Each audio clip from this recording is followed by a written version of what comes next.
the kind of reforms and incremental improvement that the current system is capable of delivering are insufficient. So some form of radical reorganization is required, and I would say that to focus primarily on where is power coalescing. Is it observable? Are there giant corporations that are wealthier than nations? Well, that's an interesting area to look at. Mm-hmm. Are there powerful energy companies that are still being offered subsidies, that are still being subsidized when there is an energy crisis? Is there a military industrial complex that's benefiting from war? Are there pharmaceutical industries that are benefiting from medical crisis? Right, these are all areas that you might want to locate as potential problems. So avert your eyes for a moment from cultural differences and focus on where power and financial clout and the ability to organize is currently centralized, and look at that. That is the area that we collectively need to address. All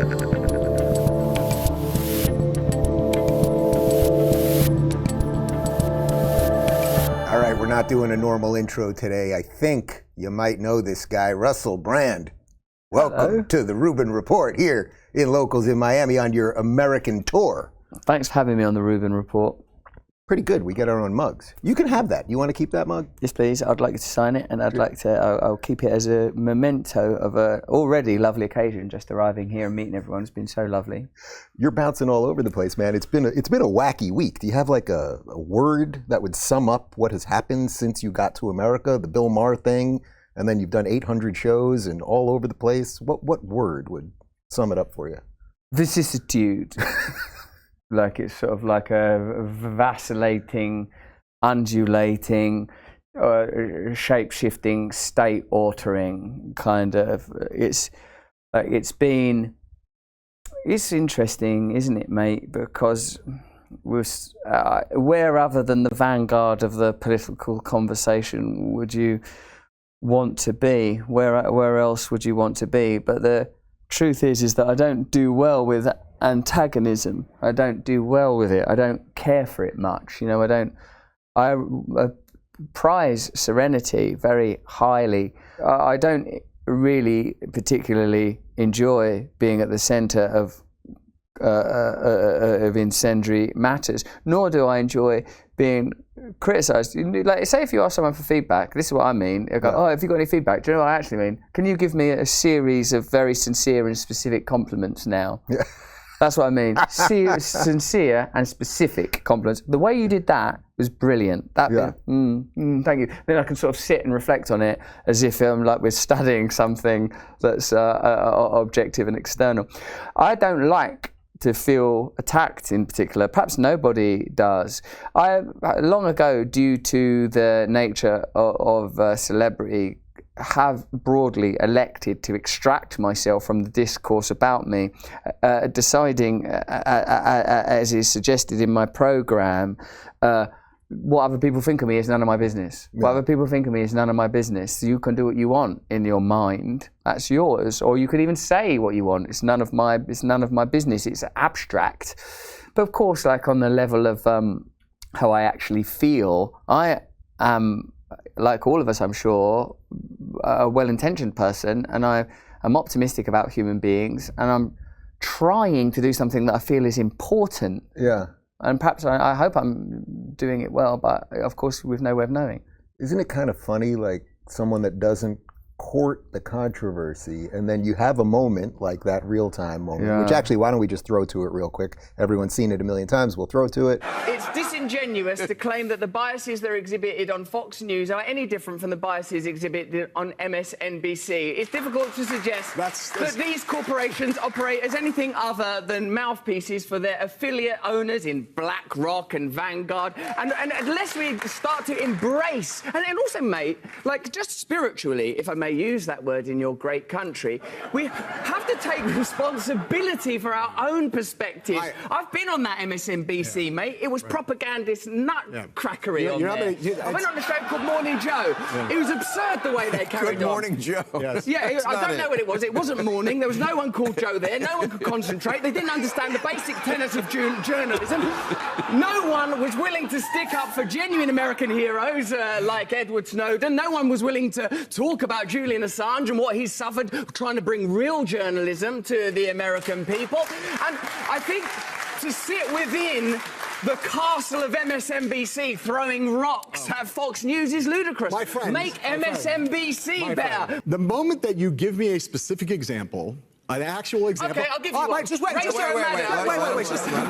we need a specific example. How about a specific? Let me tell you what the specific I'd like to hear of. I'd like to hear a specific example, specific example of an MSNBC correspondent or anchor being on television saying something they knew was false and were saying behind the scenes to people, I'm about to go out and we know that the election wasn't stolen or something equivalent. But I will go out on television and say the opposite. I will lie. When's my answer?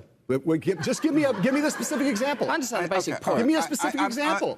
All right. I'm with you. I think it's a false equivalency, Russell. It's not. That's your own bias. It's not about bias. It's a false equivalency because you don't actually know anything about any of these organizations you're talking about. Even on MSNBC once. Big fucking deal. My darling, it was more than enough. You can't come up with such a carry. You have a single actual fact. Do you want an example? Yes. The ludicrous, outrageous criticisms of Joe Rogan around ivermectin, deliberately referring to it as a horse medicine when they know it's an effective medicine. That's not a bad Rachel example. Maddow turning up on the TV saying, if you take this vaccine, you're not going to get it, when it hadn't been clinically trialed for transmission. You have to listen. Wait. Do you think you can improve America by think determinedly and avowedly condemning Fox News without acknowledging that you're participating in the same game? Did you not just listen to Bernie Sanders, someone who plainly, legitimately believes in this country and believes it's possible to change, but is bound by corruption, is bound by the lobbying system? Surely it's clear to you, Bill, as one of the great pundits and experts and comic voices, that systemic change is required. Money has to be taken out of politics. We need new political systems that genuinely represent ordinary Americans so that we can overcome cultural differences. And bickering about which propagandist network is the worst is not going to save a single American life, not improve the life of a single American child, not going to improve America's standing in the world, and the world needs a strong America. I'll tell you that. So you have an obligation, a duty, not to condemn these people. You weren't being a dick. I mean, that's the thing. You were trying to say something very true, something that most of us we know about media and everything. But then it gets turned into like this destruction of this guy, and I probably even feed into some of that when I cover it on my show. Like, man, that guy kind of deserved to get wrecked, but it wasn't really about him. You weren't trying to make it about him. That was very clear. I was astonished that anybody is willing to go to the mat for that set of values anymore. But of course, I know that people are. And I don't like the idea that I'm being impolite to a person. That's not in accordance with my values. But you weren't really being impolite. You were being passionate, right? Like you weren't rude to him, I don't think. I think you were confident in what you were saying, and it needed to be said. Yeah, I feel we can't move forward with the conversation from it happens in politics, doesn't it? You know, when they say, "Oh, well, this is only happening because the last administration done that," or "This is because CNN or Fox News or whatever." It's like, well, why don't we focus on what we're contributing individually, or if we claim to be the representative of some sort of movement, class, culture, or advocacy group, perhaps then we can look at how, if we claim to speak on behalf of them, and certainly I make no such claim, then we should look after ourselves and our own conduct. And because, as Gandhi said, I find I am such a sinner in my own life, I'm not confident when it comes to judging others. I try to monitor my own behavior, but I am engaged in punditry, I am engaged in commentary, so and as I said, I suppose in that conversation, it's not like I particularly align with Fox News as an institution. In fact, I have a rather colourful history with that organisation. Right. So when you were preparing for the show, or they're telling you, they do a pre-interview with you, or are you past that point? We kept trying to do it, but I kept not doing it. I kept not doing the pre-interview. Right. But you knew what the topics were going to be, right? No, I knew. What happened? They said that they said that might come up. Actually, I thought that they said we would talk about the pandemic, and then I think that they said that there was a possibility that the changing nature of the relationship between Fox News and Trump would come up. And so I suppose it was within the orbit of that topic that the contretemps around the distinctions between neoliberal establishment media and neoconservative establishment media was discussed. Yeah, it was so interesting because when he was trying to get you, like, give me the one, right? Like he was trying to give me one time that they intentionally lied, and it's like, man, we could do this all day. Very fine people on both sides. Brett Kavanaugh's a serial rapist. The Covington kids are racist. I mean, I do this on my show every day. You went with the Rogan one, and it's like he just didn't have much after. He wanted to, but does it get to that point of like it's weird that anyone defends it? Is that really what you think this is about? I'm starting to come to that too. That it's hard to defend at this point. This is where I'm at, Dave. Why don't we now acknowledge that there are different ways of being a human and call a kind of truce and accept that there are some people, for the sake of simplicity, that there are progressive ways of being a human being, there are traditional ways of being a human being, neither of those ways are wrong. Why don't we allow one another to express ourselves how we want to within the obvious bounds of consent, and then perhaps we can organize different alliances so that we can organize around the systems of centralized power that will elsewise continue to dominate and annihilate. Do you sense that that's happening right now? I mean, me living here in Florida, I mean, look, you know, I'm gay, I'm married, I have 2 kids, like, this is the freedom place. You know, they make it seem like it's the place of right-wing crazy people and everything. I'm freaking loved here, and I love it right back. It's wild. But no one cares about being gay or being married or having 2 kids. No, it was freaking Halloween. We took our kids in strollers, met every neighbor within 10 square blocks. Everybody, not one weird comment, side. Nobody cares. Nobody. That's what's happening right here. I think what you're calling for. Yeah, perhaps. But it's not happening everywhere.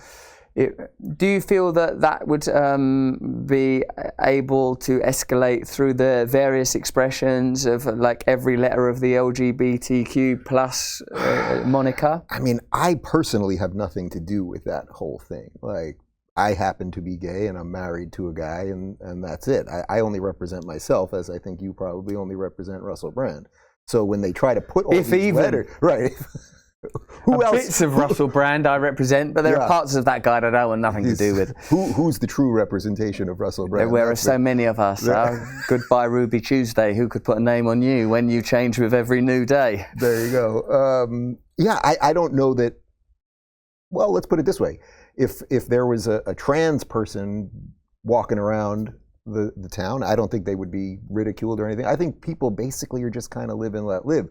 Politics is making us all kind of nuts at this point. Politics and the culture, and I cannot see it anymore as inadvertent. It feels to me that it must be a requirement of sustaining the systems of power that benefit, for example, in the pandemic, in the obvious, observable and trackable ways financially and through the ability to surveil and introduce new regulation.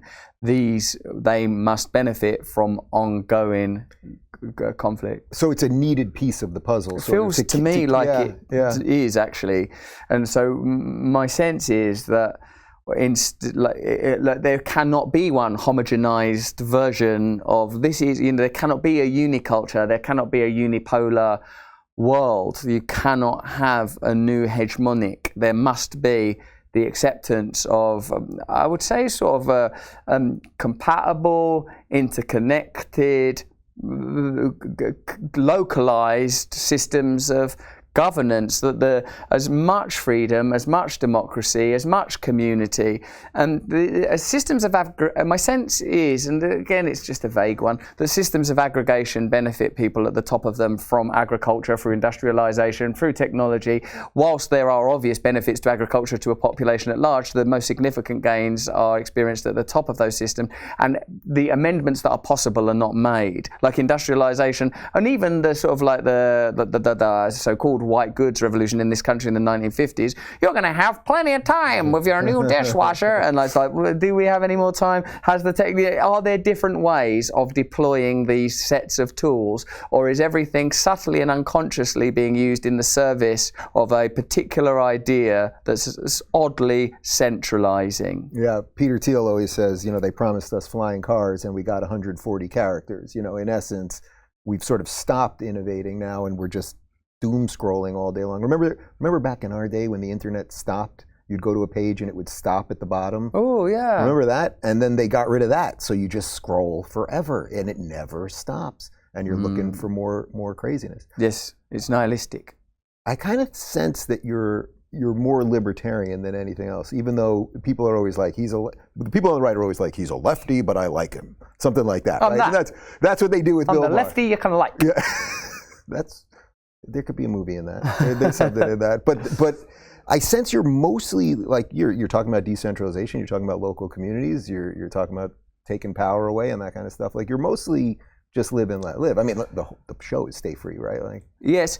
I suppose when people talk about libertarianism, sometimes there's is there the suggestion that we do not have a duty and obligation to love and care for one another. I suppose I don't feel that needs to be mandated by at the end of a gun. Right. That people can love one another consensually, and that we can organise in various different publics. We can have the maximum amount of democracy, that we can honour the highest aspects of our nature, that broadly speaking, I would respond sympathetically to a person suffering if I could see them. What I'm beginning to feel is that we have become disjointed, that there's been an aberration from the conditions of our origin. There's nothing in our evolution that suggests that we would be able to live in societies of 300 million people, let alone 7 billion people.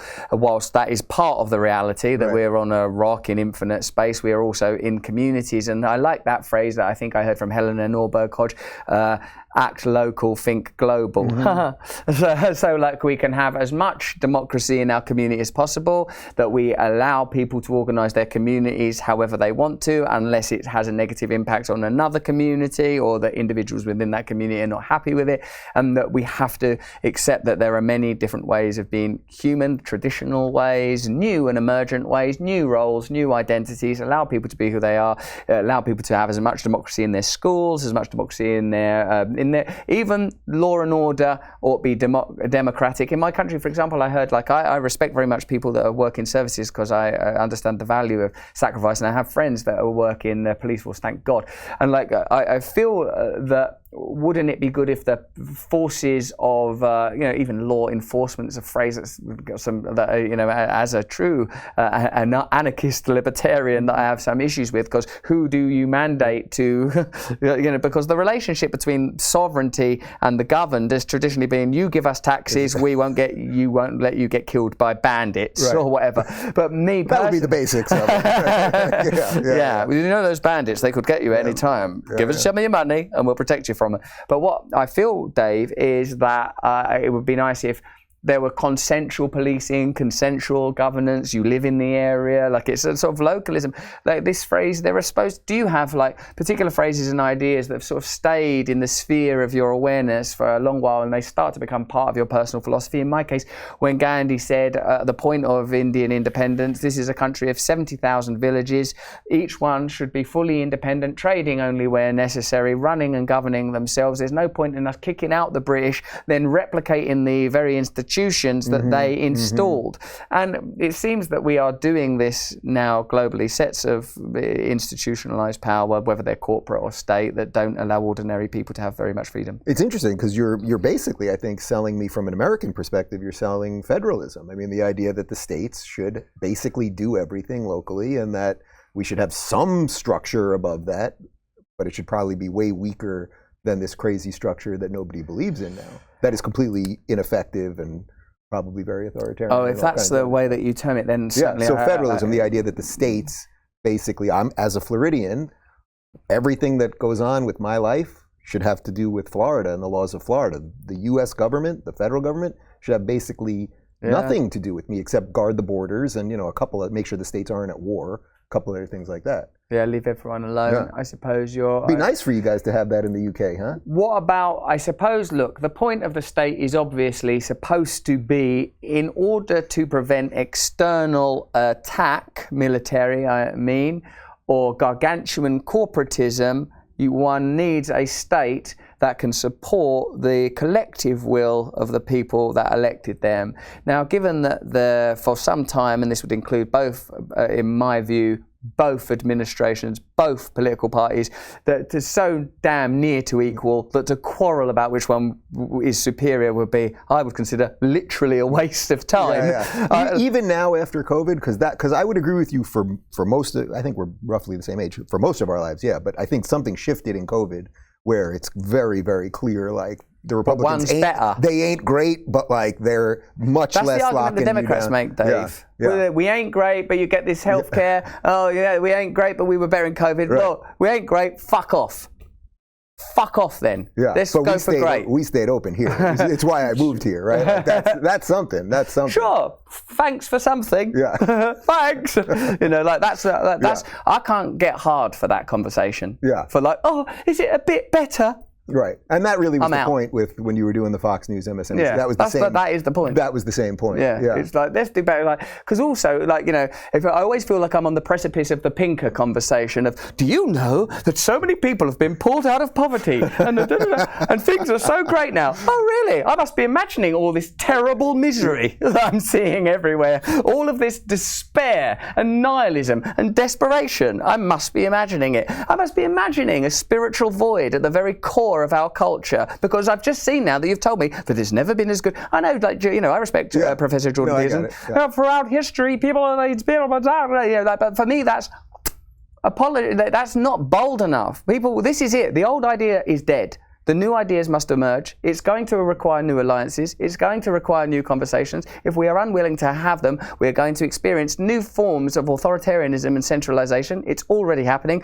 Both political parties have been co-opted by the same corporate forces. They will behave in the same way. Now, I know that in my understanding is that you have, you know, like that you, Ron DeSantis, that you're like down with Ron DeSantis, and I don't know very much about him, except I feel like I read like about that and like giving good deal in the Lever the other day, giving good deals to the energy folks and subsidizing things. You know, like I don't feel like anybody that's operating within that system is capable of genuinely representing the will of the people. And I'm not saying like that Ron DeSantis is particularly bad, but no, and I know he's super popular here, and right. People love him. And I would say he's particularly good here. I know. He's an aberration, but I get your broader point is that if you're still operating within the system that has existed. The system itself, that it's actually irrelevant. Right, so I fully accept that. Look, and also I don't think any politicians, whether it's DeSantis or if you brought back George Washington, I don't think they're gods. They're just people, right? Right, So he's operating within a system. I would say he's the best that we can get out of this system. And he's done an awful lot here. Like we have no crime, we have basically no homeless people. We have we stayed open. We don't mandate vax. Like all the stuff that we're asking for. All of those things sound great, but you know that there would be people from the other, like if John Oliver and his writing staff were watching you now, they would be saying, "Excuse me," wouldn't they? And they would in particular be talking about that library stuff and the school stuff. And I watched his item the other day about in some schools they've banned that 2 dads of a penguin thing. No, I mean, the only thing, they did a thing on it today. Like, this is where John Oliver, to me, just, like, fails miserably. Like, he's making up most of that stuff. The book, they've banned basically 2 books. One of them was about, what was it called, guys? We always go, Queer Theory, where they were literally, it was going to teach, like, 3rd graders how to give hand jobs, literally with What about that penguin one? What about the penguin one? I don't, what's that? Gender queer. But I don't think the penguin, you're talking about the penguin one. No, the penguin one's the 2 dads raising a chick. Right, so they are reviewing a few things, obviously. And also on the John Oliver, look, I'm not, I'm just saying, like, I don't need to make if I don't give you the counter argument, what's the point in having me here? Yeah. Like, what it seemed to me that they were saying is that that legislation, given that it was drafted by a lawyer, it obviously has like a sort of a looseness in it that means that it could be applied in ways that would not be particularly permissive, or evolved when it comes to, for example, being able to have conversations with even like a 17-year-old around sort of sexuality. And I feel that something like, and again, I'm basing this on just a YouTube video of John Oliver, so but it seemed to me, just for the record, it was for K through third grade, not 17-year-olds. But it said it could be applied because it's not specific to the language, because it would require parental consent. Is that like this the point that I'm just passing on John Oliver's research here because I don't know. But for me, it would seem that and he showed videos of this sort of testimony that was leading to the success of this. I guess maybe it's in particular districts or particular schools. You'll have to tell me when you watch it. You're so much more qualified in so many ways. But it appeared to me to be that's the side of things where I would fall down the side. I would want kids that are gay to know that it's all right to be gay. Right. Well, of course I would want that. But my personal belief is it has nothing to do with the public schools. So that might be where you and I have a little bit of a disagreement, which I'm completely fine with, by the way. But think about, how old are you? Do you say how old you are? Is that 9? Are you as a? I'm a 9-year-old little lad. I'm from Finland. Why would you ask me that? Why would you say that? I'm feeling so self-conscious about dying. What if I die? Then what am I going to do? No, I get your point about public schools as well. Look, I just don't think a state employee should be talking to someone else's kid about sex. It's as simple as that.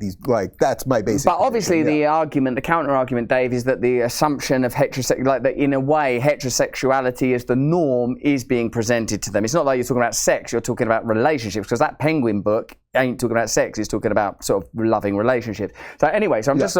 But I also agree because when it comes to my children, I don't want my children. That's it. That's it. Right? It's funny that I'm coming because you are a gay man who's married to a man and you've got children. Sir, I'll tell you a thing or two about being a gay man. Tell me about these penguins. Well, they're gay. You don't know much about it. But what I want to say is that I don't like people telling me what to do at all. Right. At all on anything. I just want to be left alone. And I would like to form communities on the basis of consent and people wanting to be in that community, and then through bloody, tiring, exhausting, boring democracy, decide how that community is evolved at the maximum level of control. And when it's handed over, it's always handed over consensually and in a way that's understood. We're going to, I can't be bothered to work out how to run the sewage plant. You fuckers do it. I can't be bothered. But when I find out that the water is owned by foreign interests and they're dumping shit into our rivers, which is happening in our country because the water authorities have been sold off when they privatised everything. I'm not suggesting renationalise.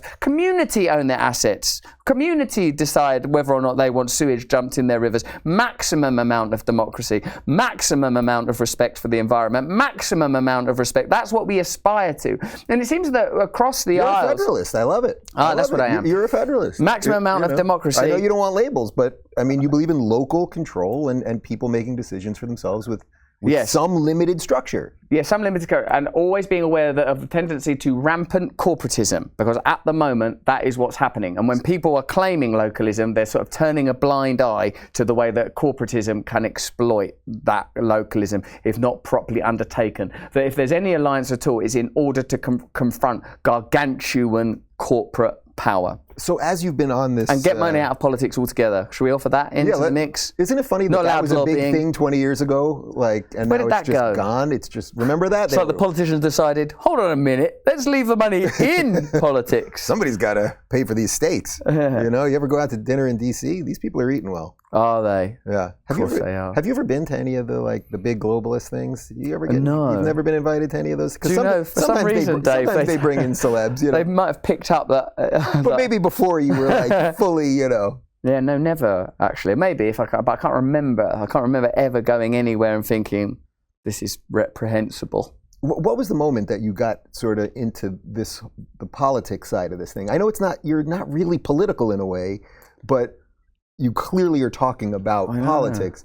But was that, you're an actor and a comic, was that kind of always in you, or was there a moment that had happened? Did COVID kind of escalate it? Actor, comic, that's a type of a job, isn't it? Like a comedian, actually, for me, is a sort of beyond a job. That's a religion. Yeah. That's a purpose. It's a perspective. Actor is a type of a job. For me, my world view is part of my condition. Is part of where I come from. It's part of what I believe in, and the becoming an actor, that's just simply just opportunism. I was doing stand-up comedy, I got jobs on the TV as a result of that, I then got offered movies, all of these things. Oh, these are all interesting, exciting things, and by God were they exciting and for a while. But my actual, what would we be like if it, look, I sometimes think this, if it didn't exist, would I invent it? If it didn't, like, you know, if there was no such thing as a movie industry, would I go, why don't we spend like $100 million telling this story? And what we'll do is we'll get to trailers at 4 o'clock in the morning, I'll stay in there most of the time, then I'll pop out for a bit and like do a little bit of acting.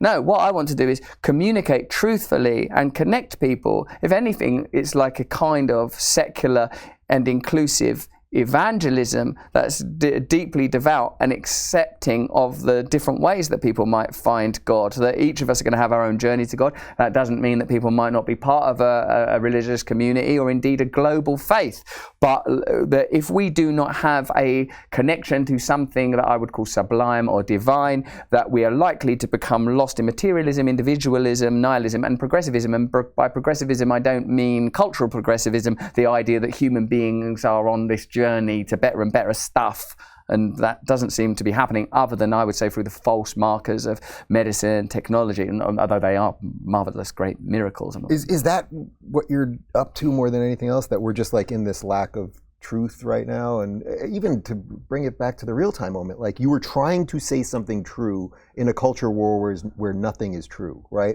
Like you do your show every day, you talk about politics, and it's like a lot of it is just debunking bullshit, right? Like the people that just shovel bullshit all day long. Yes, that is what I'm trying to do. What I feel like, mate, is that I'm limited in my understanding of most things. In fact, the sum total of all human knowledge is negligible compared to the vast limitlessness of all potential realities. So there has to be a kind of blunt pragmatism to the way that we organize culture and society. And the only reference that I can access is, how did we evolve? Did we evolve to live in giant communities? I can see that there are ways where living, like having broad alliances, would be hugely beneficial. I can see that there are ways where the miracles of technology and medicine and science are hugely applicable. Obviously, of course, I live in the world.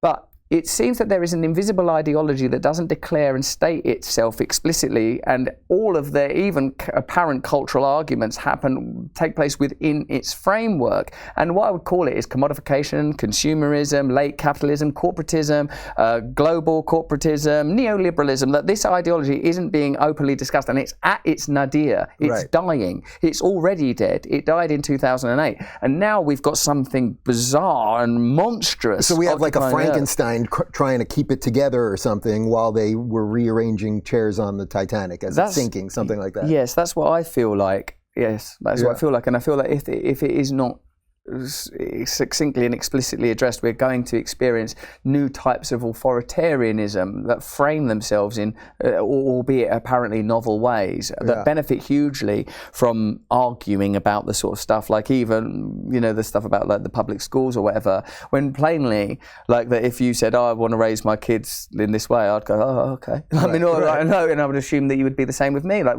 who cares? Like, as long as it's not, we all know what a sort of abuse. There seem to be some universal ideas that we understand. When you're traveling, do you see places that it's working better than other places? I mean, now you've been a couple of days in Florida, but you were just in Cali, where it's obviously way different. I did a stand-up show in Clearwater, and I really liked it. And and what I do recognise, and I do recognise that there's a sort of a deep sense of sort of like pride here, and that obviously somewhat due to the stance that Florida took during the lockdown, that anti-authoritarianism is being expressed, like that the governor is the anti-government figure in your state. But and why not? I'm not pessimistic about human beings generally speaking, but like I would always just look at where is the funding coming from, what's the ultimate intention, what kind of alliances. I would just ask the same questions that I would ask of anybody. Is it as democratic as possible? And I'm like, it's better than, I would always reject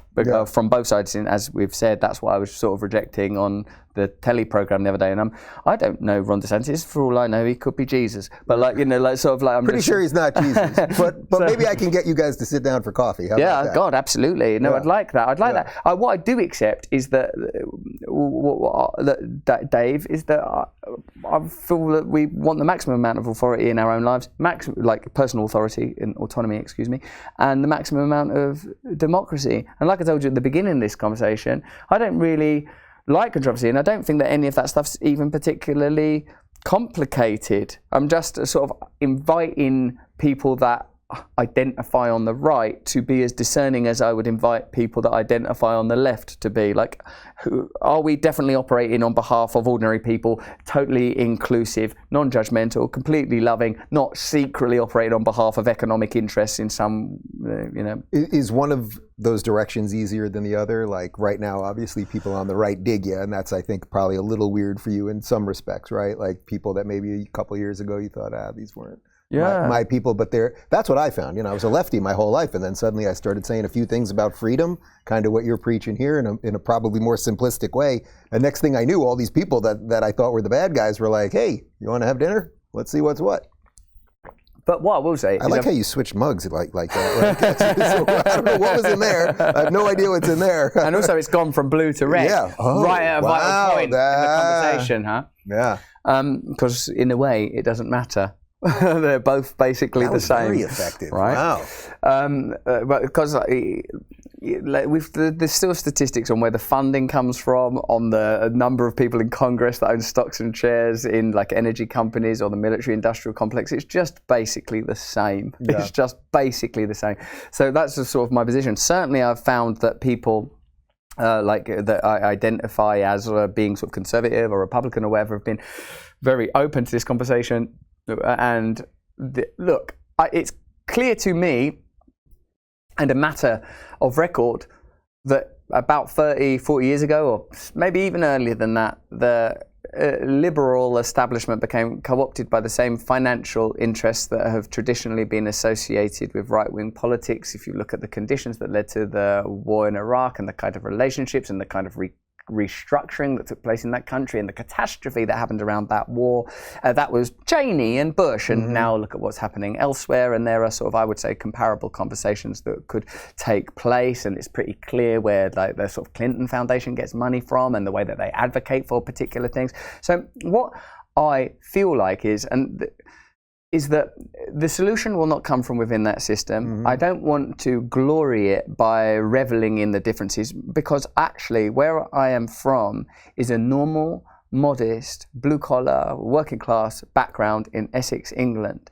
And when I see people demonized on the basis of their class or their culture, whether they are in the dominant cultural group, sexually or racially or culturally, or a smaller cultural group, by those markers, if economically we are attacking people, if we're attacking a class that is economically dispossessed, then I feel like, I see what's happening now. I see what's happening. I see why people are angry. I see why people feel that they're being spoken down to. They are being spoken down to. And I suppose, Dave, that's the thing that I felt wasn't being addressed and isn't being addressed, that the blame is being put on people that aren't empowered. And also that there's an escalation of, the kind of accusations around, what do I want to say? Perjuring people's beliefs. Those people are just racist. Those people are just this or just that. And I'm actually generally quite optimistic about people and think that people will get along if you leave them alone and if you don't impecuniate them and impoverish them. Do you think a whole bunch of people are just going to kind of check out of the system? Because I think a lot of people intuitively get what you're saying, and they really do want the live and let live thing. I think there really is a feeling of that in America right now, that the whole system is so screwed up. It's so wacky. It's not in it for anyone except the few that control it. I think a lot of people are just going to be like, all right, I'm just checking out. I'm deleting the accounts. I'm figuring out how to get off the grid, and just really just kind of disappearing. I think it's probably happening as we speak.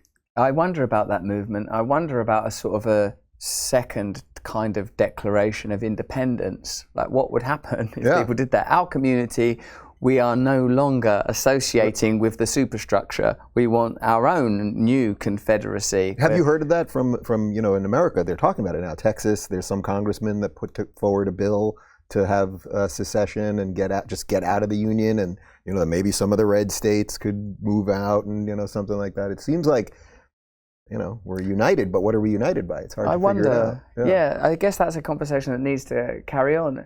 It needn't be presented as adversarial. Right, that's the thing. It comes off as adversarial, but it shouldn't. It oughtn't. I believe in devolution. In our country, which is obviously an absurd term because a country is a concept. What is it really? A flag, a set of beliefs, a group of people? If it isn't benefiting those people, what is it doing? That landmass across the pond. You see that thing? Yeah. You know this language you're using?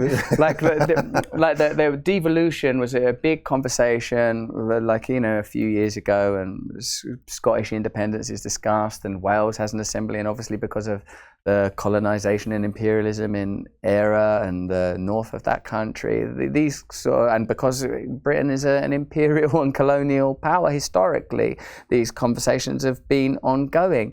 And I feel like if these institutions do not exist for the benefit of the people that they claim to serve, what is it that they are doing? And I think you can make that's the type of inquiry that I don't claim to have the answer to or the conclusions to, but I feel that ought be the investigation that takes place, and it oughtn't be disingenuous, and it oughtn't be a sort of sly way of masking corporatism or allowing people to avoid this or evade that or benefit from this. Or what the term that keeps occurring to me is Sartre's good faith. Let's have good faith conversations. Oh, look, we're different from one another. How do you want to organize this? How do you think that people best can behave collegiately? What's the sort of critical mass before this gets a little complicated? Because the tendency appears to be economically led globalism currently becoming instituted in an attempt to create a unipolar hegemony through various means, and an inability to accept that there are a variety of cultures that sort of are independently vying for their right to exist. You ever worry we're in that dystopian future already? Like we're too deep in it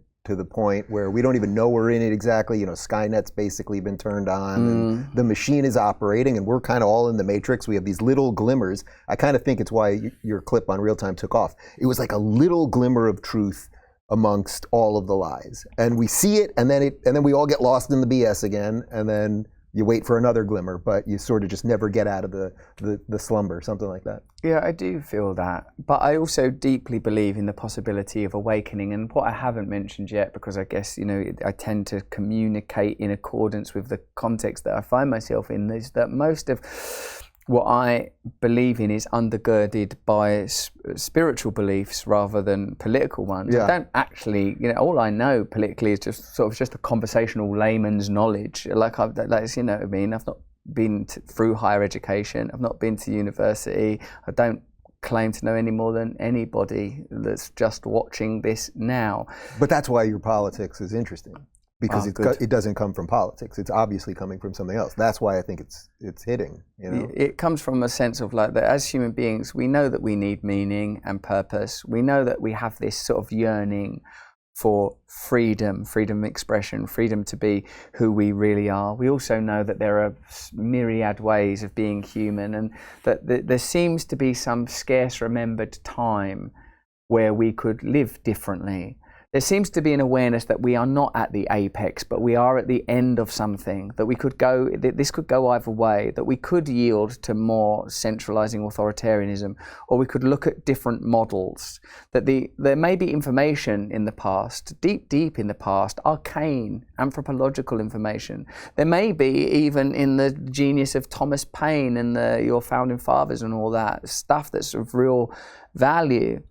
But certainly there needs to be some new principles enacted. And I think that even to move forward into that territory, we might have to offer one another the grace of a certain amount of discordance. So what do you do if a certain amount of people don't want to offer that grace? Because again, I'm with you, and I think a lot of people watching violent this war, Dave. Yeah, you have to take camps, I assume, right? Like you got to. No, but what do you do if you sit down with if Florida was like, hey, we've just kind of had enough. No offense, we're just going to do our thing and take care of our people. It's going to be very pleasant here. And let everybody live as free as they want. But if the other guys just keep saying, no, we want to get involved. We still want some of that. We want some of the cash. We want some of the goodness. We want, what do you do then? I suppose then Florida would have to... Because I think a lot of people are thinking about it. I think the ordinary people of each of the states would have to... It has been long argued, typically I would have to say from the left, that the ordinary people of the world have more in common with one another than they have with the elites that govern. And that this has the potential of being communicated now through the miracles that we are currently enjoying. In his book, The Revolt of the Public, Martin Gurry, the former CIA analyst, who you should have on your show if you haven't already. No, I haven't. Yeah, he's good, man. He says that the technology, the medium, in a Malcolm, what am I trying to say? Malcolm McLeod. The medium is the message. Yeah. Like that what we are experiencing now is the ability to communicate to dissent in new ways, that power is organizing differently, that you can't centralize and control in the same way. So new forms of authoritarianism are emerging. Mm-hmm. And we've already seen through Napster and the Arab Spring and Occupy the potential for organization almost spontaneously. That I would say that these are the conversations that I'm having now, and the reason that I'm having them is that if, you could even reject the term Florida, you could reject the term New York, mm-hmm. you could decide how, I would say the maximum amount of democracy needs to be as local as possible, as little centralized authority as possible. But there obviously needs to be a degree of organization. I would say that if the price of people of Florida being left alone is the people of California being left alone, if you want to use those geographical pre-existing states and that kind of terminology. I'm just trying to bring us down to something on earth. I got what you're doing at the metaphysical level. As much democracy as possible. I suppose. And again, it's not going to be immediately perfect, but which social system ever has arrived fully formed? And also, we're not aiming entirely for perfection. We're aiming for improvement. And the kind of reforms and incremental improvement that the current system is capable of delivering are insufficient. So some form of radical reorganization is required. And I would say that to focus primarily on where is power coalescing? Is it observable? Are there giant corporations that are wealthier than nations? Well, that's an interesting area to look at. Mm-hmm. Are there powerful energy companies that are still being offered subsidies, that are still being subsidized when there is an energy crisis? Is there a military-industrial complex that's benefiting from war? Are there pharmaceutical industries that are benefiting from medical crises? Right, these are all areas that you might want to locate as potential problems. So avert your eyes for a moment from cultural differences and focus on where power and financial clout and the ability to organize is currently centralized, and look at that. That is the area that we collectively need to address. This isn't the most comfortable question, but do you ever get nervous that you're hitting close to something? Oh, no. Right? And do you get nervous about just your life? Like, you don't have to do this. You can check out and disappear, and you can meditate and and jump in the ice bath and do all the stuff that you want to do forever. But you're hitting close to something, and that comes with risks. However you want to. Well, don't you think? We're not all doing the same thing. No, you're not doing it. No, I do think we are doing it. Yeah, we are. So you're in there as well. Yeah, and I do think about it, and I think about it now more than ever because now I have 2 young kids, where before it was just me and one guy. Now I got other issues, other people to take care of. Or do you just not think about it because you're just doing it and that's it? Well, sometimes I think about stuff like that, but I really believe in some things. I know you can't stop. That's what my answer is. I can't stop. But I'm quite flawed, and also I'm pretty, I can be pretty selfish as well. I mean, I'm a person in recovery. That's what I am really, is a person in recovery.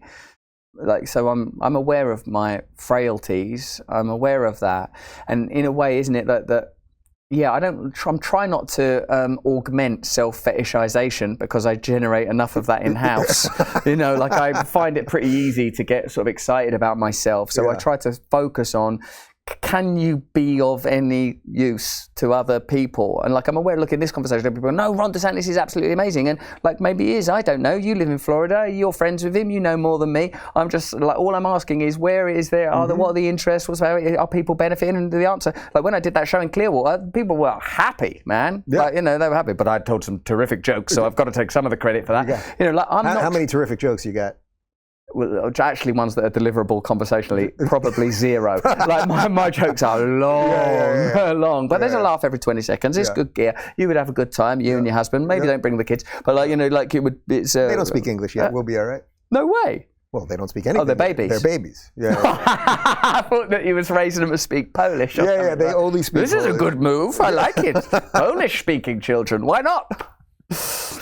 Doing stand-up, like, is that you at your best? It's a like, fucking relief. Is that you? It's a relief. Yeah, you're just like pure joy, like. Because that's what I've always said, is that people can see, like, it's easy. Like, look, I know that, like, say for the thing we've been talking about, Bill Maher, they'll extract a bit of it.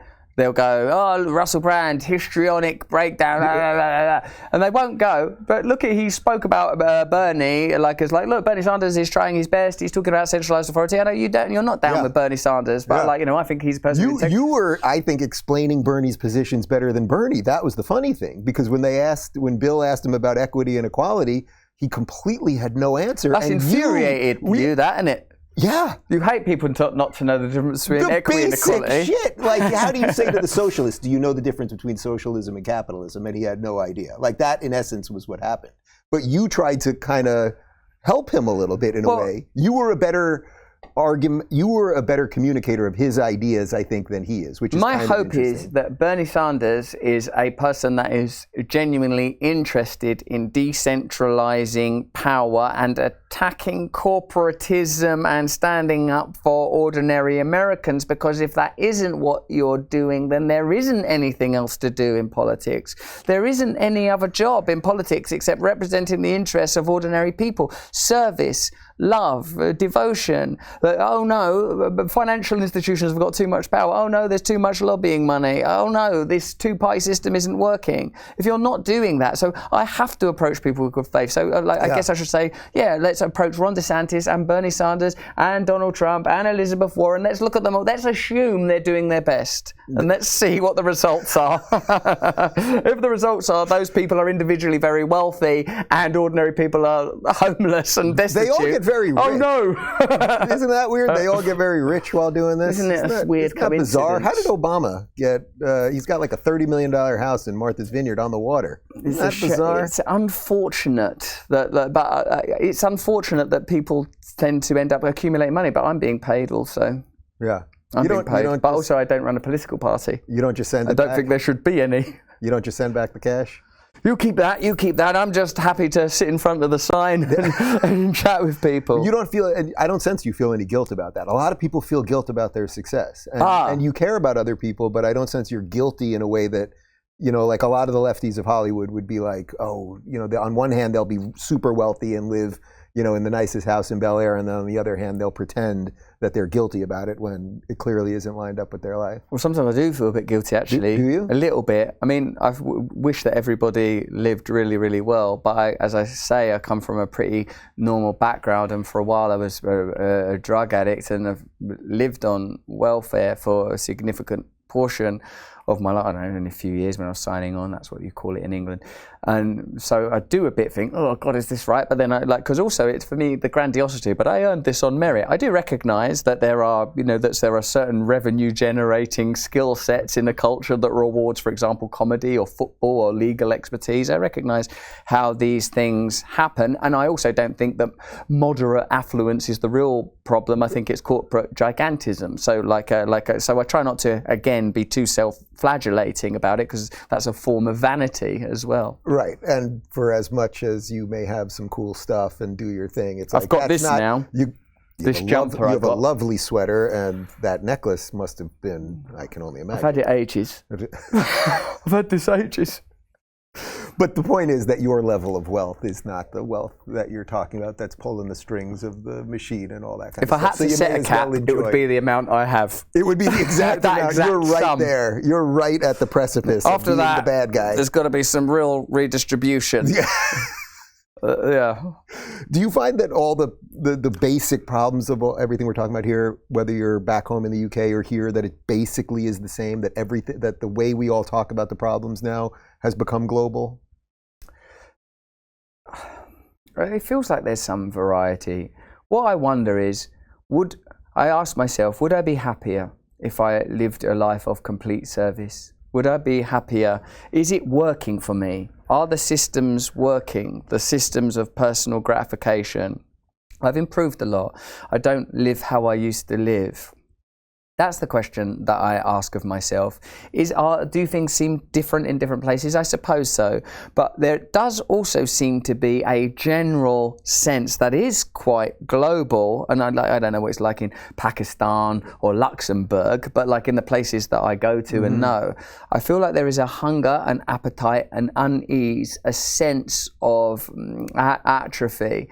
And most cultures talk about ages and epochs and identifiable periods and trends, and of course perhaps there's even a narcissism to that, because all of us are going to experience Armageddon. We are all going to die, and I do query sometimes, Dave, whether it matters. Even in Florida? Even in Florida, I think be okay here, especially in Florida. Looking at some of the demographic, but I feel that perhaps there's a kind of a vanity to it that, and does it matter if everyone dies simultaneously or not, if the planet is going to ultimately expire? But I do believe in the sanctity of human life. I do believe in the unique beauty of our kind, of our species. And I do believe in God. And I do believe that we're here to realize something valuable and beautiful, and that we should be aspirational in our relationships with one another. And for me, if it isn't, as we were discussing earlier today, if it isn't based in action, like if your experience of love and devotion and the divine doesn't have some expression in your behavior, then it's fantasy. Do you have parts of your life that you haven't kind of put together yet? Yeah, the whole thing really. I'm still trying to just work it all out. But I've recognised that when I'm quite tired, today. Yeah, I'm a bit worn out, and I'm almost a little bit tearful. But I recognise that I have a facility for language that could perhaps mask the fact that I acknowledge that I don't really know what I'm doing. I'm just asking some questions. I don't actually think that anyone else knows what they're doing either. That's what I've always thought when in dealing with sort of political demagogues like sort of Boris Johnson or anybody. No one knows. What do you know? What does anybody know? I know there are, there are people that are expert plumbers and expert in construction and medicine and all of that, and that there are different fields of expertise. But all of this for me leads to the smallest possible model, smallest possible business model, smallest possible democratic models, most ability to organize your own life possible. Not like that life becomes abstract and your role is to sort of stare at a screen and participate only through consuming, so you don't have any role other than abstract expressions of your own outrage. Yeah, the famous quote by Solzhenitsyn, all that we have to, in essence, I'm going to slightly butcher it, but we just have He went through worse in them gulags. Those gulags were rough. But, basically he said, all we have to do to end this is stop participating in the lie. And it seems like everyone basically is participating in the lie, even accidentally. And I mean that for us, guys that are responding to stuff because it's out there and we're trying to make sense of it for people or for ourselves, and yet we still have to participate in a game that's pretty dirty.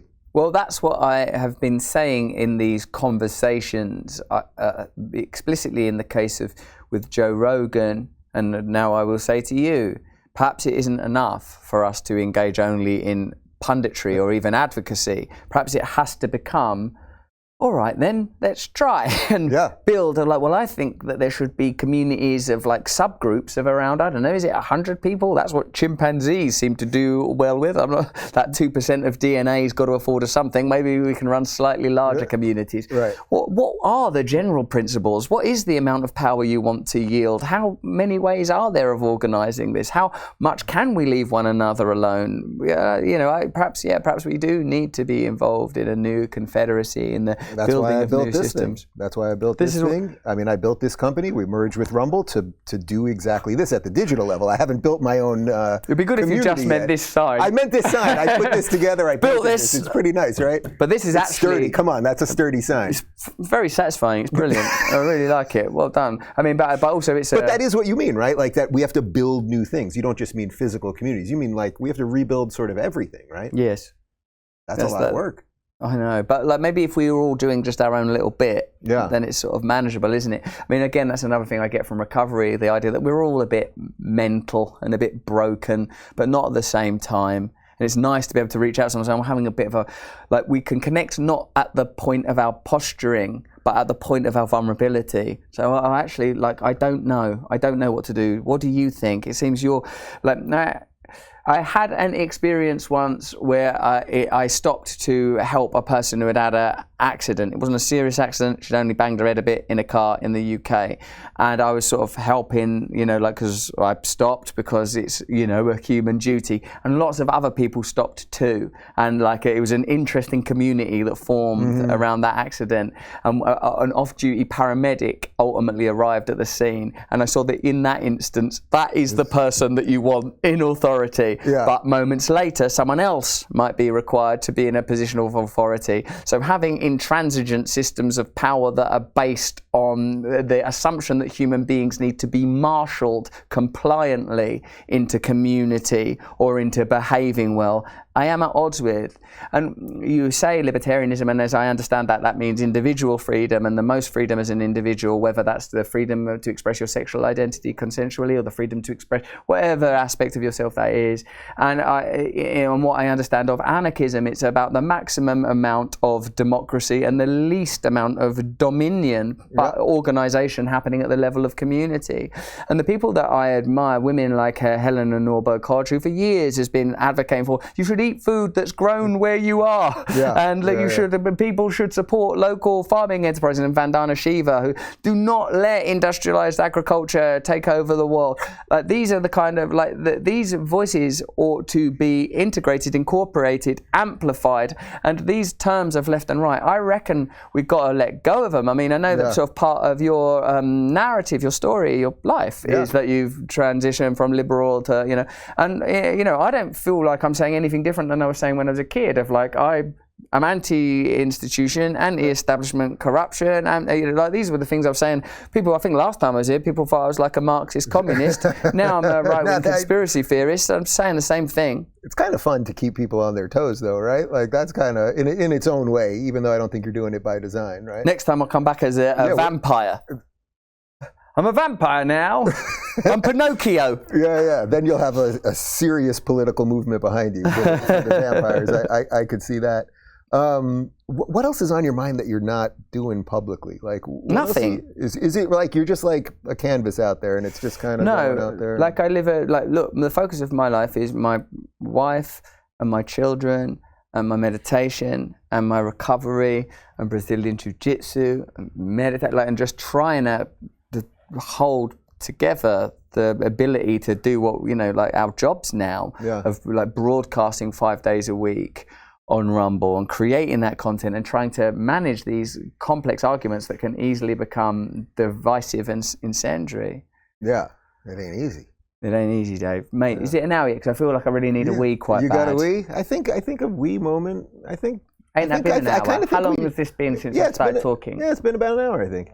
Yeah, can I stop talking? Because I'm tired. I'm so tired. I've never ended an interview with someone having to go to the bathroom, but I feel that that's appropriate for this. Is it all right? Yeah. Is there anything else you want to talk about in terms of your bodily, I've got a stand-up show bodily functions? Or Oh, I meant just the personal side. Is there anything? No, my bodily functions are also quite good. A general sense of weariness and fatigue, but also optimism about your country and the potential of conversations such as the ones we're having to lead to new forms of alliance and an optimistic approach to politics and culture. Can I just say one thing before I let you pee, and then I promise you can. What if I just go? I mean, I guess if you got up, it would be a very relax. It would be, but I promise you, it's a nice thing, which is that for me, doing this whole thing and talking about politics the way I do and the culture wars and all of this stuff, and that I somehow decided to create a company that then merged with the other company, and that one of the guys on the short list of people that I think is making sense in the world is sitting in the room with me doing this right now and all that. Like, that's the thing. That's the other thing. That's the subtext between the other political thing. You're giving me that look that I know means you got it. So I think we're good. You're lovely, Dave. Thank you. Right. If you're looking for more uncensored opinions from today's thought leaders, check out our media playlist. And if you want to watch full interviews on a wide variety of topics, watch our full episode playlist, all right over here. And to get notified of all future videos, be sure to subscribe and click the notification bell.